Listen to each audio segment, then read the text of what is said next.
And hello, good afternoon to you. I'm Mitch McCoy. We're coming up on 3 o'clock here at KARK and Fox 16 in Little Rock. We are standing by Governor Asa Hutchinson along with Dr. Jose Romero from the Arkansas Department of Health. Will be updating the state here on COVID-19. They're also going to be discussing the new CDC quarantine requirements. You might recall the CDC recently updating those, which would bring the quarantine requirement from 14 days to 10. So Governor Asa Hutchinson and his team will be updating the state here in just a moment. But we also want to let you know about more breaking news. We just learned from UAMS, you might recall the latest projection that they had, that the state could see more COVID-19 deaths in the next 2 weeks than the first 4 months of the pandemic. I just moments ago spoke with UAMS Chancellor Dr. Cam Patterson. He talks a little bit about his major concerns. Take a listen to Dr. Cam Patterson just a few hours ago. We are bending, and with the projected trajectory of new cases over the next couple of weeks based on the projections from the UAMS College of Public Health, there's serious reason to be concerned that some parts of our healthcare system will break rather than simply bend.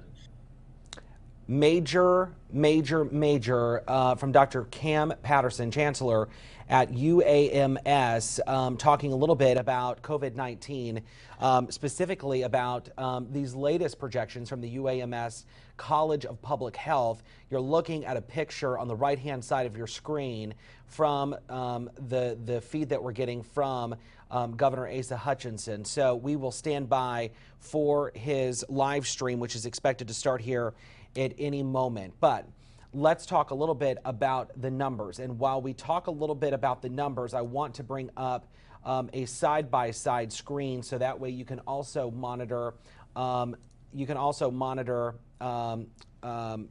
screen there. And it looks like Ashley Fugo, are these numbers coming in? The numbers are in? Yes. Okay, where are those at? Do we have, is that on Twitter? Okay, folks, stand by. We're getting word now from the desk here that new COVID-19 numbers are in, and it's they were just tweeted a moment ago by Greg Letting, and here we go. Let's go to that number, and you're going to see the governor's live feed on the left-hand side of your screen. I'm going to the smart board now. Ashley Fugo, thank you. This is what Greg Letting just tweeted moments ago. ADH confirms 164,310 known cases of COVID-19 in Arkansas. That's an increase from 2,789 over Wednesday. The agency also confirms an additional 33 deaths, bringing the total number of known cases to 2,555. While we stand by and we wait for Governor Asa Hutchinson to come in and give us an update here, this is the number just coming in. It appears that Arkansas will record 2,789 new cases of COVID-19 today, with an additional 33 deaths. There's a few things that we're going to have to pressure the governor on today and ask. One of those questions that we have is the number of people on a ventilator.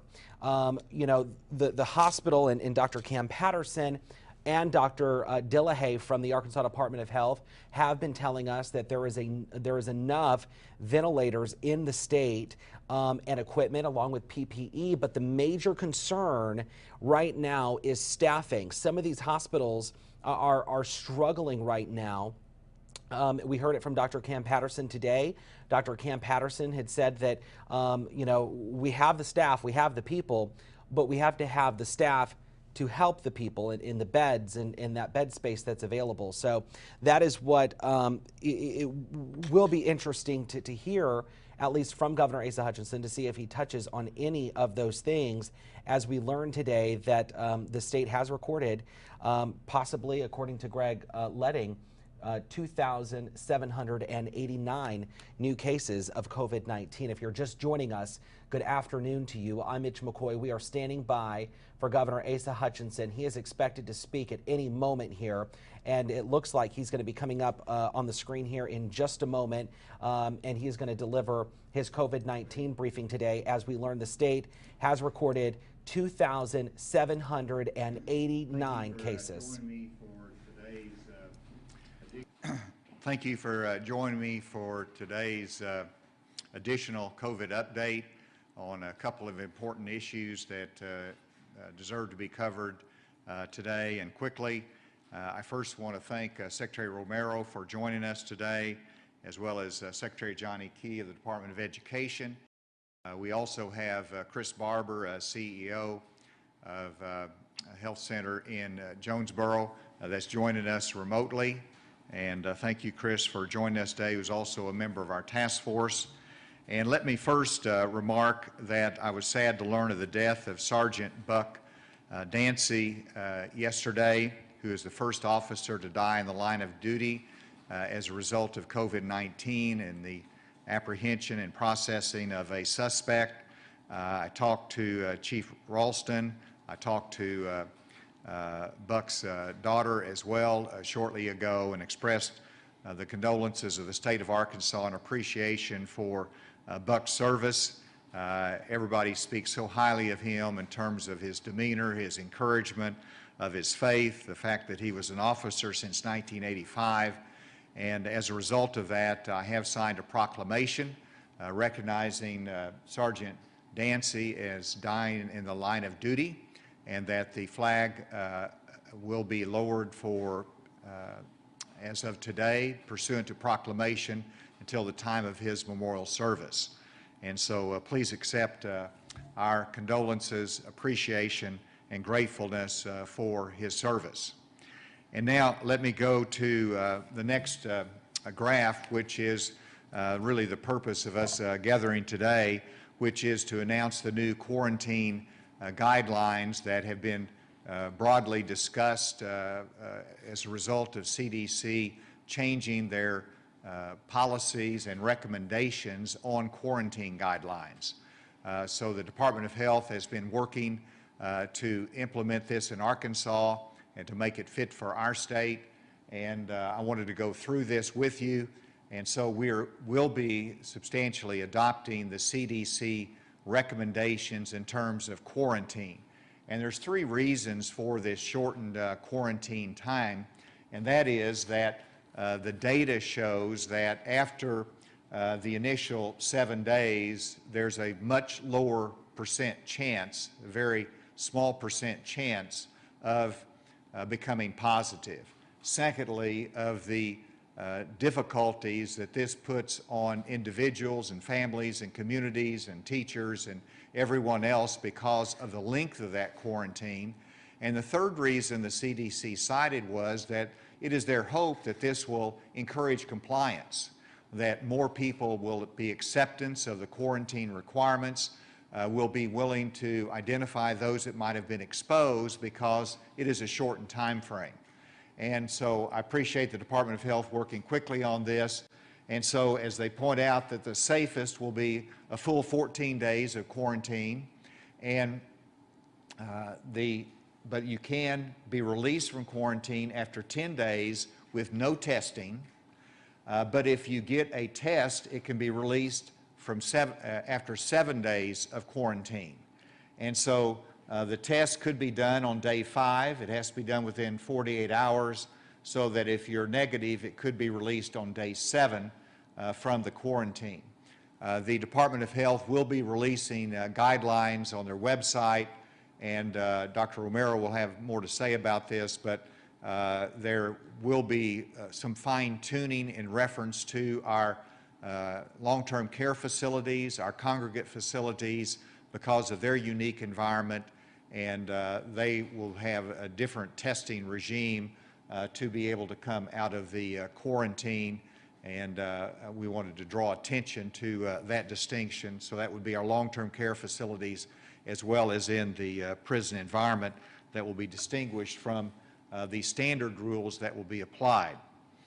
I want to also announce, and we'll see the reason for this as we have the continued growth in cases in Arkansas, but that I've requested from the FEMA, Federal Emergency Management Administration, that we be allocated 10 hospital beds in the Veterans Administration Hospital here in Little Rock that would include 5 ICU beds as well as 5 medical surgical beds so that we can have an expanded capacity here in Arkansas, and this will be particularly helpful as we bring TraumaCon online that will help us to allocate the COVID patients among a broader range of facilities that can offer the bed space that's needed. This will be at a cost of $1.9 million for 30 days. The state's share of this will be right at about $500,000. I've approved this. That request is going through. It has not been approved yet, but we hope that it will be approved within the next 24 hours. And I want to thank the VA hospital for their willingness to be helpful as well, and for their capacity that they can put into the state system. Let me go to our case report, and we'll cover this in a briefer fashion than normal. But we do want to give due attention to the fact that our total case increase in the last 24 hours has been 2,789, which is the largest increase in new cases since the pandemic began. Of those, of course, that's a combination of our confirmed cases of 2,017 new cases and new probable cases of 772. Our testing has been stronger. The PCR tests are coming back in, and so we've had 13,000 round numbers of PCR tests, and our antigen tests have picked up as well with 2,945 antigen tests in the last 24 hours. Our hospitalizations has decreased 16, and that is helpful news, but we also know with the increase in cases that that could be a temporary reprieve, and we want to be prepared if the hospitalizations go up again. In terms of our deaths, very sadly, we have 33 additional deaths in the last 24 hours that have been reported. Remarkably, during the last 24 hours and the new cases, if you look at the counties, for the first time, we have 3 counties, Washington County, Benton County, and Pulaski County, all with over 200 new cases. We have, in terms of the counties with additional cases, usually I report those that have 20 cases or more in a county, and that is generally in the range of maybe 10 counties that have 20 cases or more. We now have 32 counties that have over 20 new cases in the last 24 hours. This is a message to everyone that wherever you are in the state of Arkansas, that there are increased number of COVID cases, increased level of spread, and you have to protect yourself, you have to wear your mask, and keep the social distance. And if you can avoid a social gathering over 10, that's something that you should do. That would be helpful, unless they have all the precautions in place and wearing a mask and have the meet the guidelines of the Department of Health. With that, let me ask Dr. Romero to make his comments, and then Secretary Key to comment this impact on education, and then I'll come back to recognize Chris Barber.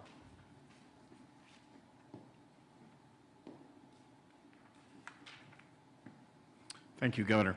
To add a little bit more detail on what the Governor explained about quarantine, it's important to note that these recommendations for shortening quarantine are as stated, but they also need to keep, the patient needs to keep in mind that he should or she should be asymptomatic at the time. So no symptoms whatsoever. The modifications for quarantine will also be applied to long-term congregate facilities, nursing homes, as well as the correctional settings.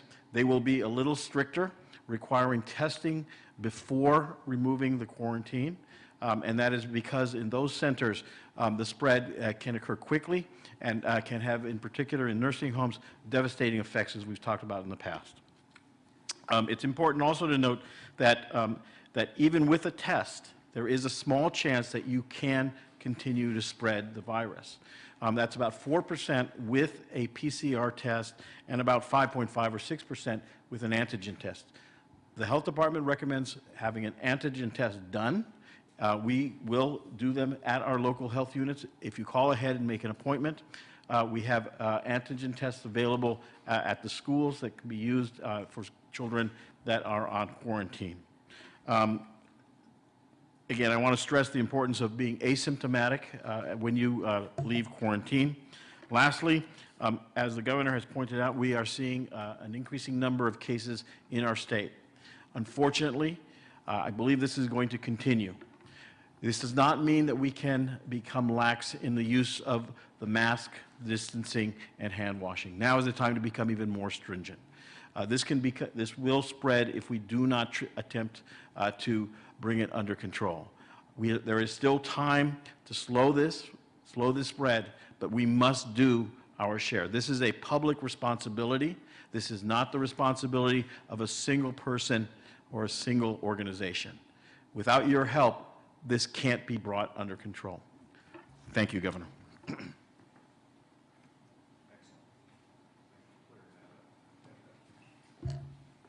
Thank you, Governor. Thank you, Dr. Romero. The news about the modifications to the quarantine guidance now is very welcome news for our schools around the state. When you look at our data and the reasons that schools have had to pivot to virtual learning, it has primarily been because of the number of quarantined individuals, whether they be staff, faculty, or students. It's because of the numbers of quarantines and then the lack of sufficient substitutes. So this shortened time span will be very beneficial to our schools. It will help them establish shorter times that they will have to pivot, and every day that we can salvage and save for on-site learning for our students is going to be a better day of education for them. It's also, I think it's very good to warn ourselves, though, and be cautious that this does not give us a reason to get lax in our following the guidance in these schools. We still need to follow the social distancing. We still need to follow the hand washing and the mask wearing in the schools. These things working together will help us continue to have a successful school year. Thank you, Governor.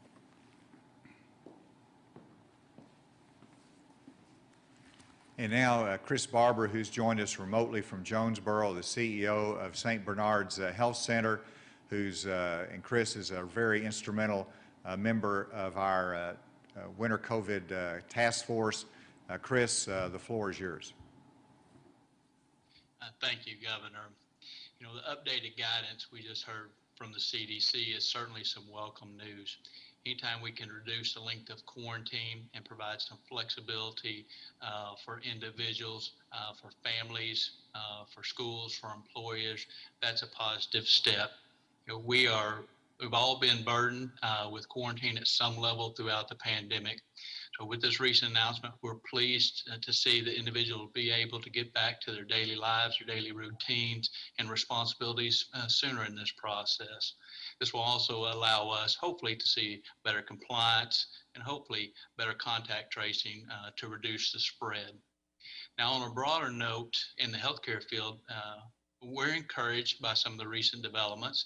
You've heard some of the new outpatient therapeutics that we can do, such as monoclonal antibodies that can be administered for those at-risk patients in a different setting and hopefully prevent acute or hospitalized patients. This is good news for us. On top of that, you've been reading quite a bit about the upcoming announcement about vaccines. In the very near future, we'll have that in the state and we'll be rolling that out throughout the upcoming months ahead. So those are positive steps. I want to just share that the COVID-19 Winter Task Force is working hard to develop strategies and solutions really to look at measures to reduce the spread in addition to enhance coordination throughout the state for all Arkansans to utilize our resources appropriately. Sometimes they're limited or scarce, but we want to make sure we're providing quality care for patients at the right place, at the right time, and the right location for all Arkansans. Your healthcare team have done a tremendous job. But I will say at this point, I would be remiss if I didn't clearly articulate that what's upon us for the next 2 or 3 months is very challenging. The healthcare system in the state will be stretched and challenged like at a level we've never experienced before. We're up for the task, but it's going to take all of us. And as you heard earlier, it's going to take everyone pulling in the same direction. We're going to encourage the basic building blocks because we know they work. You heard everyone talk about wearing your mask, appropriately wearing your mask, washing your hands, social distancing, avoiding gatherings or large crowds. We certainly want individuals to be mindful when they're in an indoor venue of your circumstances. We want to promote safe and creative ways to celebrate the holidays, Christmas and New Year's with your family members and friends. But I will say the next 2 or 3 months are going to be critical as we navigate this water. We need to really double down our efforts and work together. There is light at the end of the tunnel, but it's critical over the next couple of months to really preserve our resources as we enter this time period. So with that, we want to thank you in advance for your assistance. And Governor, I'll pass it back to you. Thank you, Chris, and there might be some questions, so stay tuned. With that, we're happy to turn the floor open for questions. Leslie. I have a couple. For Secretary Key, a parent contacted us and said, in the Little Rock School District, and said they had an active shooter drill, which required everybody to kind of gather together in a corner, and they were concerned about that. I asked the Little Rock School District, and they said, well, that's a state law. You know, that's something they impose. And so are you still doing active shooter drills? Or?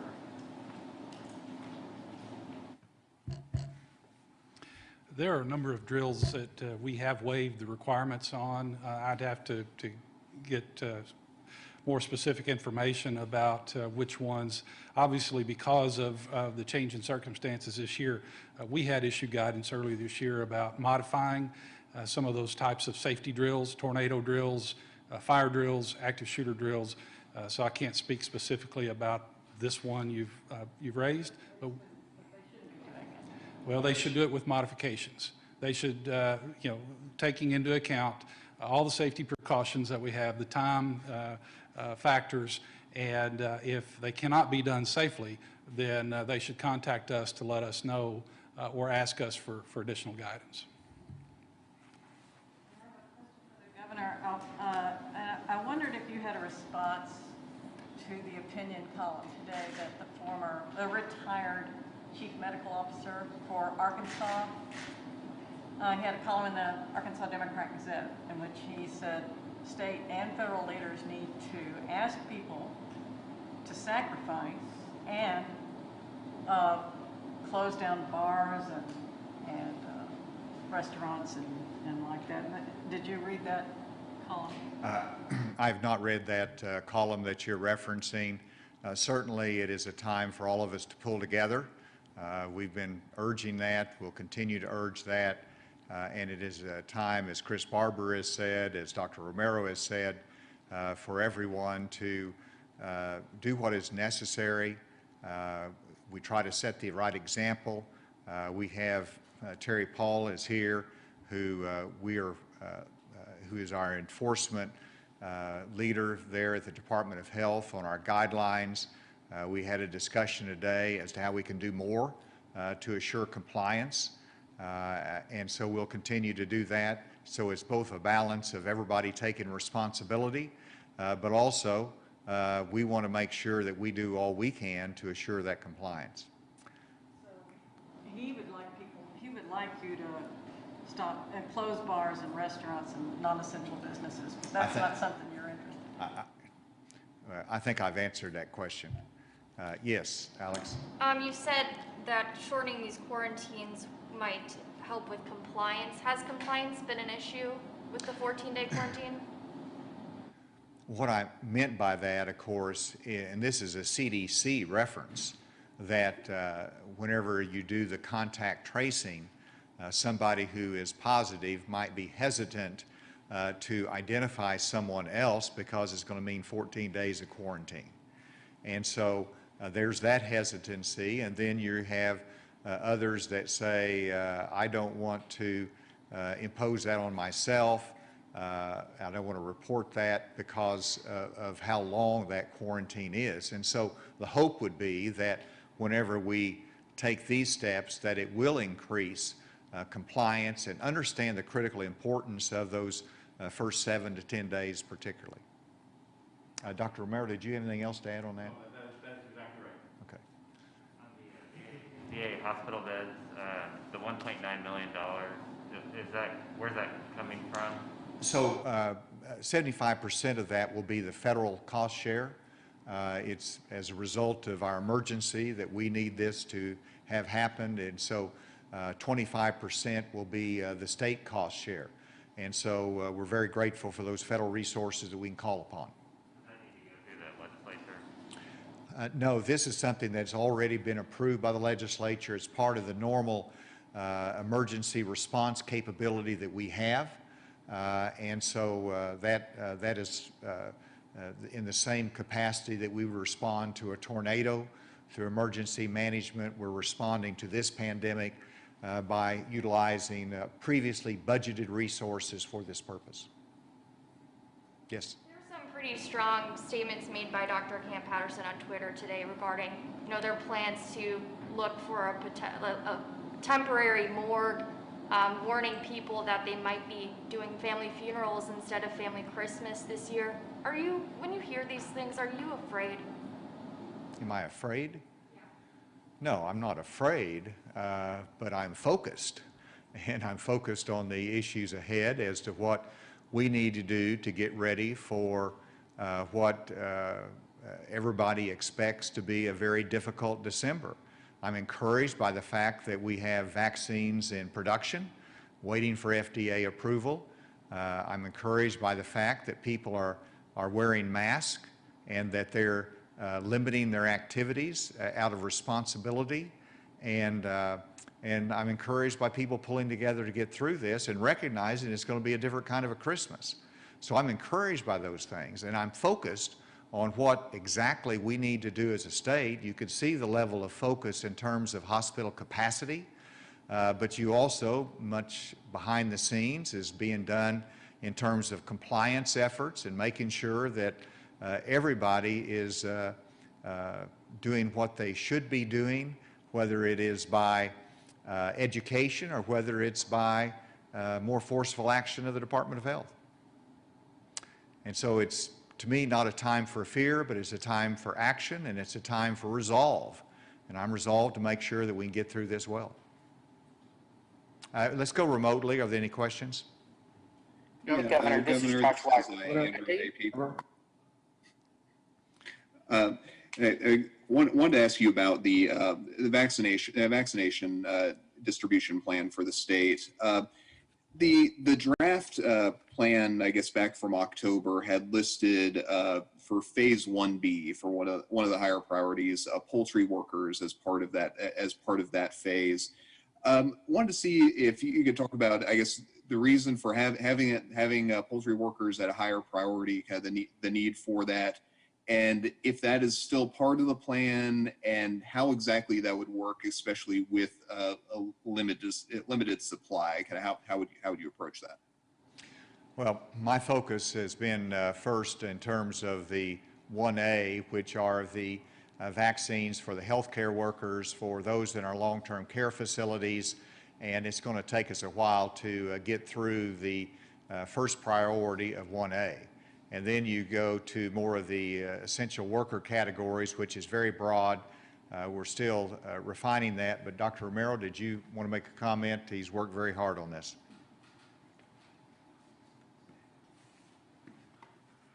So the prioritization for phase 1B is currently underway and under discussion by the ACIP. I chair that committee by the CDC. We view these workers as essential. We know that these workers have been the brunt of large outbreaks, not only in our state, but also in other states. We have a moral and ethical imperative to care for all populations within our country. It is one of the pillars of action within the CDC to address this disparity that has occurred in the past.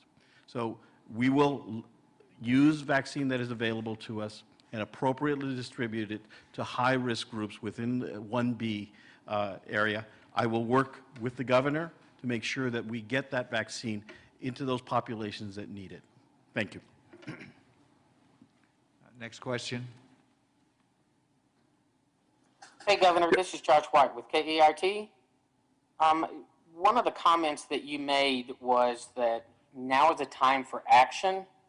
And with us being literally 15 days before the Christmas break, why not move schools from middle school to high school virtual to try to lessen the burden?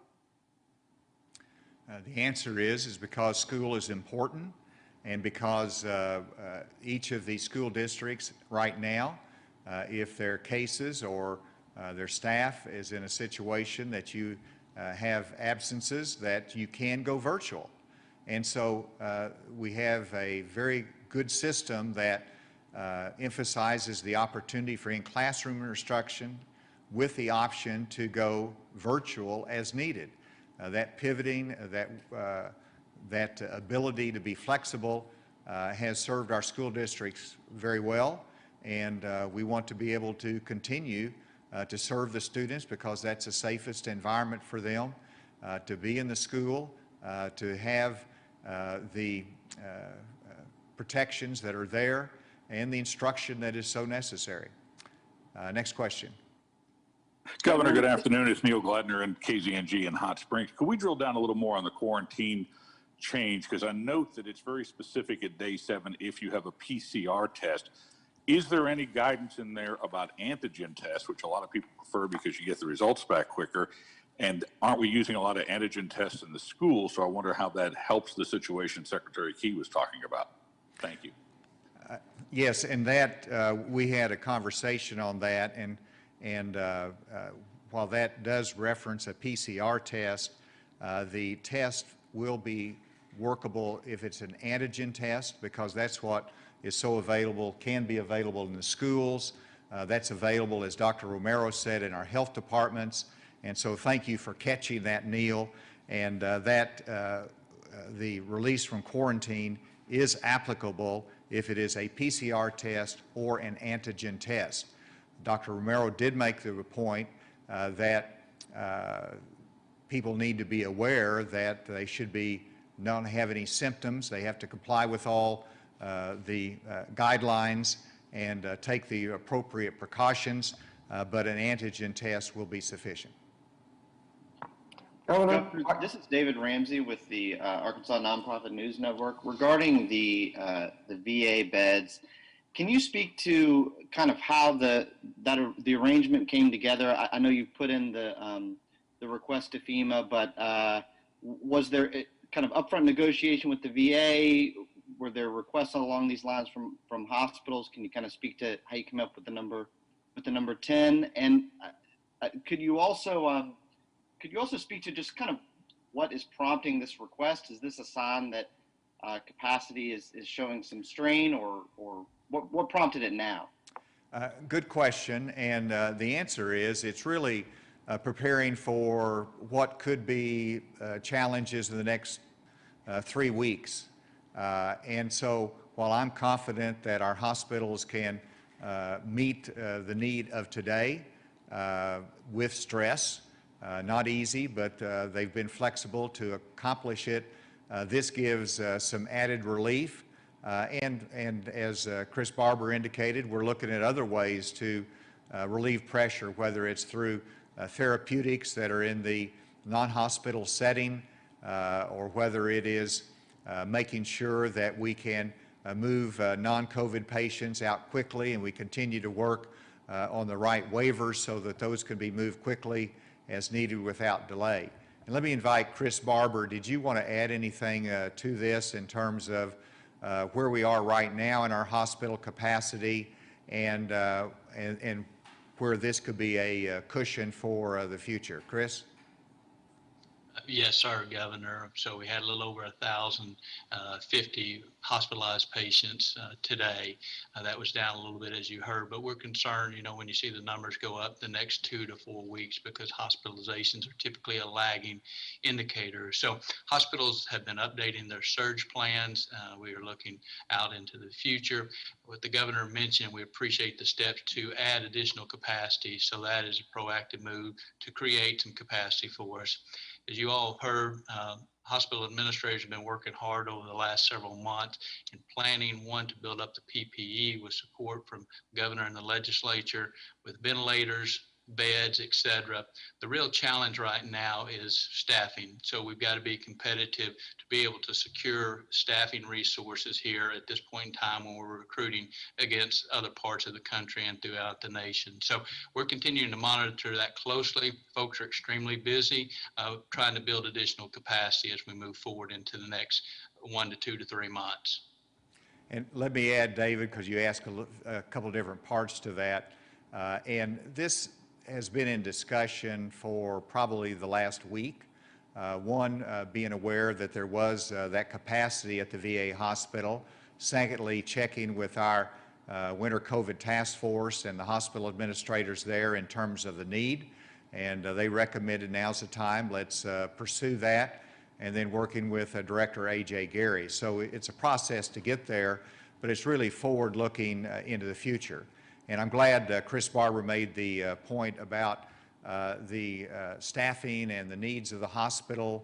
That's one of the reasons I applaud the General Assembly and their support for the funding out of the CARES Act for our hospitals. And our steering committee approved $50 million, $30 million, I believe it is, for the hospitals and $20 million for long-term care facilities to help them to meet these pressing needs. Next question. Governor, Mike Steele at MagnoliaReporter.com. In March, when comparatively speaking, there were few COVID cases, the state decided that it was important to issue bonuses to healthcare workers because, as you said, we are going to need these people. Now that we've reached a tipping point in the pandemic when it would seem we really need these people, will you propose a new round of bonuses? Not at this time, simply because our CARES Act funding has run out. If Congress allocates additional funding, that could be looked at. But as you recall, it's not just a matter of hospital workers that are on the front line, but our emergency medical technicians. We provided relief for them. You have those that are on the front line in our long-term care facilities. So there's a lot of people that are on the front line, and once you start with one, there has to be multiple. Clearly, our medical personnel has additional needs because of the competitiveness and their salaries and the demand for them across the country. And so hopefully the money that's being allocated to the hospitals will be of some relief, and they could use it as they see fit to make sure they have adequate staffing in their hospitals. As to the future, it's always on the table. It all depends upon what the resources are that would be available. Next question. Hey, Governor, this is Josh with KART. Something that Chris Barber brought up, and I know that you did as well, is that you guys are being very proactive with creating spaces for patients and everything. But there seems to be a little bit of a lack of trying to restrict the numbers coming in. It's good to be proactive, but if we're not cracking down on the increasing numbers, you can only be proactive to a certain extent. How do you balance those two? Because few people are commenting that we are not balancing it well here in Arkansas. Well, we are working on the cases that would generate cases coming in on the front to the hospital. So that is a matter of constant work and effort. We've had meetings on this. We've had action items on this today, and we will continue to do that.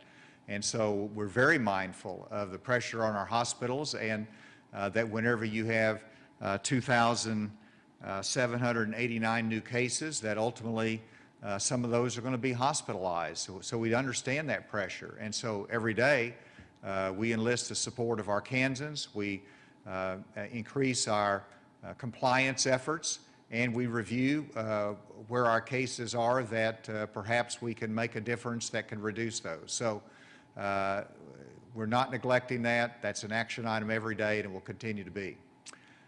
Last question here at the table. If there was a new federal relief bill, like another CARES Act, would that change your thinking about placing additional restrictions on businesses if there was that support available? And how is our response being affected by the lack of federal funding at this point? All right. So the most important question is, where are the cases coming from? And would anybody at this table advocate to close down a restaurant if cases are not coming from that restaurant, or they're not coming from a particular activity, or a gym?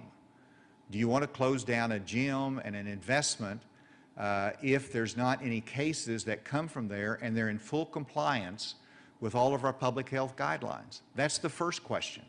And I asked that question of our health department officials, and the vast majority of cases are coming from social gatherings that we can identify.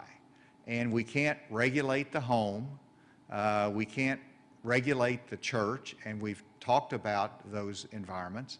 And so we have to make good judgments there. We are looking at what more we can do to reduce indoor gatherings of people in larger crowds than 10. So we are looking at what we need to do, and it's not, you know, for example, right now, if you want to have an indoor gathering greater than 100 people, you have to have approval from the Department of Health and submit a plan.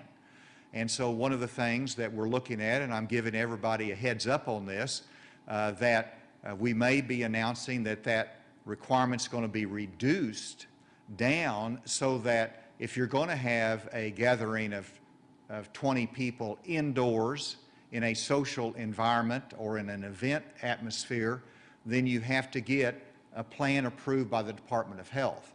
And so we're looking at that, and that's a heads up, so that, and already people are reducing the request of indoor events. Why are they doing that? Because they know they're at risk because of our encouragement to reduce those. And so those that are even requesting a plan to be submitted to the Department of Health, those numbers are going down, but we want that oversight. We want Terry Paul's team to be out there to a greater extent. We've talked about that. We hope to have some announcements in regard to that next week. So nothing definitive there, but that's an example of we want to look at where cases are coming from and what we can do about it. Many of the areas are out of reach for us, but the areas that we can impact, we want to. Now the question was, does it make a difference whether there's funding that comes from the federal government? Sure, it's a factor, but the first question is, are there cases coming out of a particular activity? If there's cases coming out of a particular activity, then you can make a decision to put more restrictions on, and then you're putting people out of work, you're putting businesses out of work, and obviously whenever you can have a relief package for that, that would be helpful, but we're not there yet. If you do reduce that number of people gathering, wouldn't that also reduce the number of people in restaurants just because? No, because in restaurants there's a 2/3 capacity, and there's a restriction of 10, a limit of 10 at one table. And so it doesn't impact that if you reduce other gatherings in a similar fashion. Now it does have an impact, and we already have our rules for, you know, the school athletic facilities, indoors. Those are covered following the guidelines, but there's still some activities that are going on. We've got a list of probably 100 that have applied for approval of plans. Well, that's going to get tighter, and that's going to have more scrutiny, and we're going to have more inspection of those in the future, and as well as looking at reducing the requirement for submitting a plan. But that does not impact the restaurants that you mentioned. Thank you all very much. You've been listening to Governor Asa Hutchinson now for the last 40 minutes or so give his daily or weekly now COVID-19 briefing. This is the second briefing that happened this week. Let's quickly recap what we know at this hour. There are 2,789 new cases of COVID-19. That is a record high. 33 additional deaths. There are 16 fewer hospitalizations. There is an increase of 4 people on a ventilator right now. We know that Arkansas is working right now with the VA about getting some new hospital beds at the VA in anticipation for possibly a surge in hospitalizations here in Arkansas. There is a lot to get to, and I want to, you heard a reporter ask a little bit about Dr. Cam Patterson, the chancellor at UAMS, and his comments earlier today. Dr. Cam Patterson telling his hospital staff that at least leadership, he's recommending they not travel, saying that it may be an all hands on deck situation around the holidays because of the spike in COVID cases. We're going to have much more on that coming up at 4 on Channel 4, but quickly take a listen to Dr. Cam Patterson. Just a few hours ago, I was interviewing him about a series of tweets he fired off this morning. Take a listen. We are bending, and with the projected trajectory of new cases over the next couple of weeks, based on the projections from the UAMS College of Public Health, there's serious reason to be concerned that some parts of our healthcare system will break rather than simply bend. UAMS College of Public Health predicting, forecasting, whatever word you want to use, saying that there could be more COVID-19 deaths in the next 2 weeks than the first 4 months of the global health pandemic. Before we wrap up our digital live stream here, I want to let you know about a poll we just put on KARK.com, also Fox16.com. All you have to do is go to KARK.com/vote and sound off. This is a live poll coming in right now.